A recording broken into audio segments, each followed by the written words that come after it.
আসসালামু আলাইকুম আমার ভাই বোনেরা কেমন আছেন? আলহামদুলিল্লাহ আমি ভালো আছি। আমরা কিন্তু সবসময় নিজের হাতে তরকারি খাইতে খাইতে একদম কেমন কেমন যেন বিরক্ত হয়ে গেছি। মাঝে মাঝে কিন্তু বেড়াইতে যাইতেই হবে। বেড়াইতে না গেলে অন্যের হাতে তরকারির স্বাদ বোঝা যাবে না। অন্যের বাড়িতে অবশ্যই বেড়াইতে যাব মাঝে মাঝে, কারণ বেড়াইতে না গেলে তরকারির স্বাদ পাবো না, মনটা ভালো হবে না। তাহলে নিজের একটা একঘেয়েমি ঘরে থাকা, নিজে একা একা ঘরে থাকতে থাকতে বিরক্ত বোধ হয়ে যাচ্ছি, অসুস্থ হয়ে যাচ্ছি, এগুলো থেকে আমরা কিন্তু দূরে থাকতে পারি। প্রতিদিন বেড়াইতে তো যাওয়া সম্ভব না, মাঝে মাঝে অবশ্যই আমরা সবাই সবার জায়গা, অবশ্যই সবাই বেড়াইতে যাবো, এ বাড়ি ও বাড়ি। যদি কোনো জায়গায় জায়গা না থাকে তাহলে পাড়া প্রতিবেশীও যাই বেড়াবো। যাই হোক, অনেক কথা বললাম, এখন ওইটা না। সত্যি কথা বলতে কি, একবার আমি এক জায়গায় বেড়াইতে গেছিলাম। সেই বাড়িতে আমাকে তরকারি রান্না করে খাওয়াইছিল কয়েক রকমের, কিন্তু অল্প তেল মসলা কম ছিল। এখন তার হাতে স্বাদ হইছে না তরকারির স্বাদ হইছে আমি বুঝতে পারি না।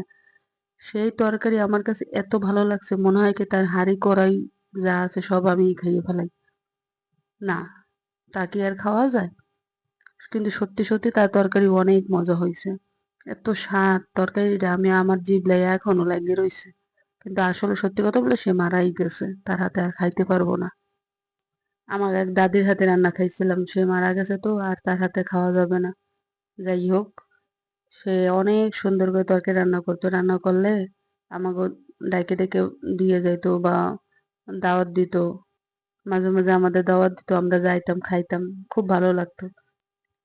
আগে ছোটবেলায় তো যে যা রান্না করতো বুঝতাম না, কিন্তু স্বাদটা বুঝতাম। সেই স্বাদটা মুখে কিন্তু এখনো অনুভব করি। কার হাতে কি খাইছি না খাইছি সেই স্বাদটা কিন্তু মুখে এখনো লাগিয়ে রয়েছে। আমার নানু কিন্তু আমাদের সবসময় শাপলা দিয়ে ডাল রান্না করতো। নানুদের বাড়ি যেহেতু কুমিল্লা ছিল, নানু একটু আগের মানুষ ছিল তো, অনেক আগের মানুষ, তখন বলতো, যেমন আমরা শাপলা বলি, সে কিন্তু বলতো শাপলারে তারা বলতো নাইল। বলতো নাইল দিয়ে ডাল দিয়ে রান্না করলে বলতো নাইল দিয়ে ডাল দিয়ে রান্না করছি, খাবি?